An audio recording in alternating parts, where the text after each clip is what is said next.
All right, we left off talking about this picture showing how x equals secant t, y equals tangent t will look graphically, and the path of that object that travels along that curve. So now the question is, what if we had a coefficient and make it a secant t and b tangent t? How is that going to affect the overall curve? So remember before, this is what's happening to the x values, and this is what's happening to the y values. So all we're going to do is multiply the x values by a. We're going to multiply the y values by b. Now notice, if you multiply anything by infinity, it's still just infinity, so that's not going to be changed. But what will be changed is instead of this going from 1 to infinity, it's going to go from a to infinity, negative infinity to negative a.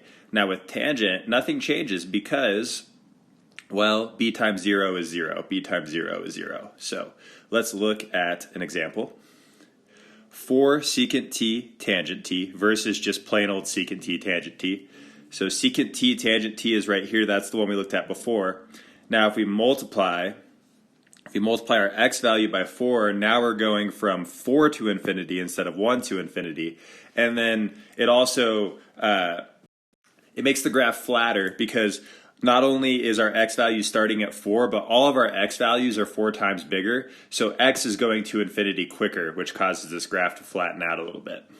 So that is 4 secant t versus normal secant t. And then down here we have secant t 4 tangent t versus secant t tangent t. So then notice again, the x value is not affected because it's just secant t both times. So we're starting at 1, going to infinity, right? But what's happening is because we're multiplying our y value by 4 now we're stretching this thing vertically because in the y direction we're going to infinity quicker because we're multiplying all of our y values by 4. So that causes this thing to just to go more vertical as it goes off to infinity. So if you're affecting your x, obviously your x gets stretched. If you're affecting your y, obviously your y gets stretched. So that's the difference between making this kind of a flatter hyperbola versus a hyperbola where it almost looks more like two straight lines because of how quickly it's going vertically to infinity. So last thing we should do before we do some practice related to hyperbola is think about what happens if we switch our x and our y. So instead of making it secant tangent, let's make it tangent secant. So just take a second to think about that and see if you can picture what's going to happen. Pause the video and think about it. So what we should do is look at our original table. Here it is. Okay, this is secant t tangent t. This was what's happening to our x, what's happening to our y. Obviously, those are just going to get flipped. So now x is tangent, y is secant, so now here's x, here's y. So we can actually take these two tables and put them on top of each other, and then you should draw the new table and then just make it clear that they're flipping. So now we're going here, and then our y's are going here. So then now, instead of x going from 1 to infinity, x is going to go from 0 to infinity. Instead of y going from 0 to infinity, y is going to go from 1 to infinity. So here we come down here, we start at 0, 1, and we go off to infinity, right? So now all it does is it just rotates the graph 90 degrees. So what you need to understand about these then is that secant determines which way it opens. Okay, so secant is the determining factor here. X is secant means horizontal hyperbola. Okay, y is secant means we have a vertical hyperbola. And again, what you really need to go back to here is that secant in right triangles is hypotenuse over adjacent, right? And the smallest that can be is 1. It goes from 1 to infinity. So this is what's determining how this thing opens, is that we're starting at the 1. So when secant's y starts as being 1 and we go up. Okay. If secant is x, x starts as being 1 and we go up from there. So secant determines which way this hyperbola opens.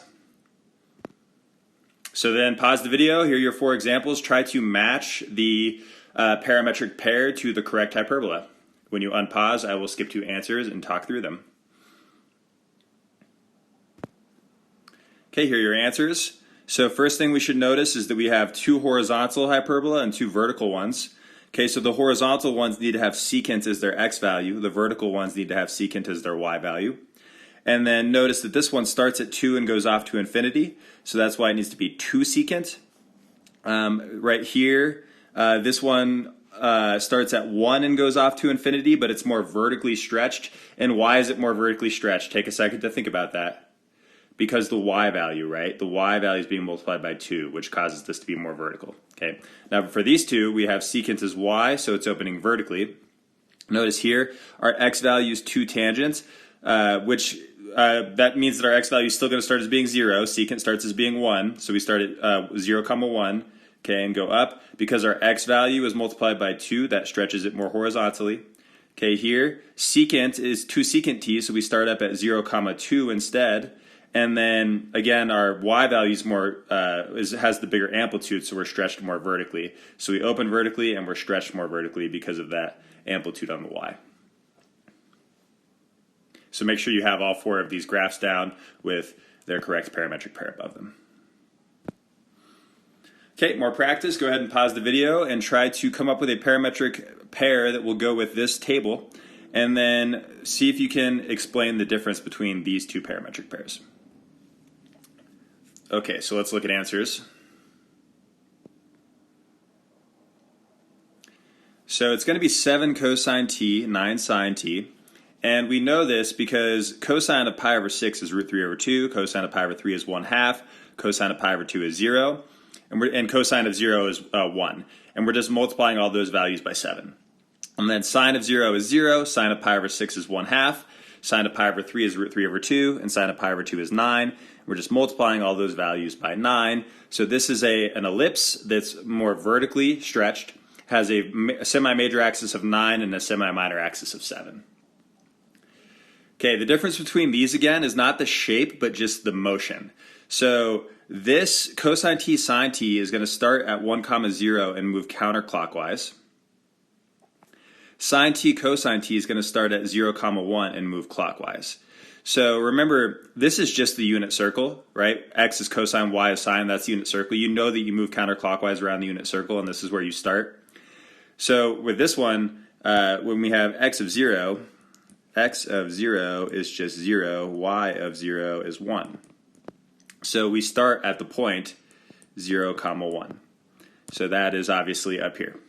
Okay, and then as we approach pi over 2, sine is going to approach 1, so our x value approaches 1, and our y value approaches 0. So x of pi over 2 is equal to 1, y of pi over 2 is equal to 0.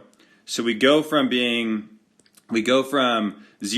1 to 1, 0. Okay, we go from 0, 1 to 1, 0. So that's why we're going clockwise. And this one we start at 1, 0 and move to 0, 1 and continually go this way. So if cosine comes first, counterclockwise. If sine comes first, clockwise.